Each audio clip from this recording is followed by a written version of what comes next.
Depuis 20 ans, tous les hivers, Yves Plouffe, un enseignant d'éducation physique du pavillon Monique Rousseau de l'École canadienne-française de Saskatoon, affronte le froid matinal pour préparer la patinoire pour ses élèves. Je reste loin, je reste à Bruno, donc je me suis levé à 4 heures pour prendre ma douche, me raser le lundi matin, comme d'habitude.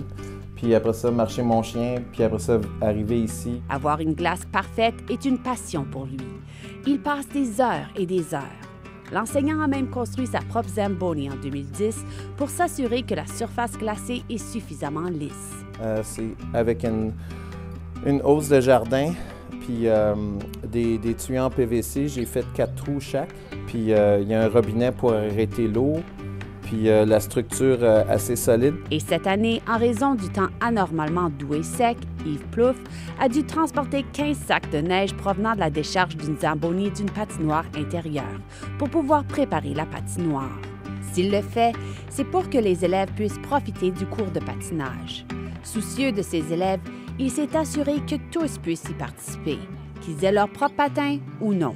J'avais demandé aux parents s'il y avait des patins à donner, qu'on les prenait à l'école. Et puis, c'est ça. On a commencé avec 10 paires et puis là, on a 150.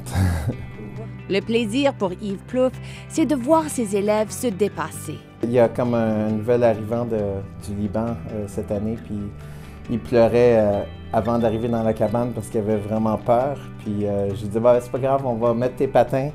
Je vais te demander de marcher sur le tapis 3 fois avant de rentrer sur la glace. Et puis à la fin du cours, il savait patiner. Puis c'était juste de voir le regard, son regard dans ses yeux. C'était comme, oui, je l'ai faite. Loin de passer inaperçu, certains élèves disent même que la patinoire d'Yves Plouffe est la plus belle glace de la ville. Ici Nicolas Vergne-Smith, Radio-Canada, Saskatoon.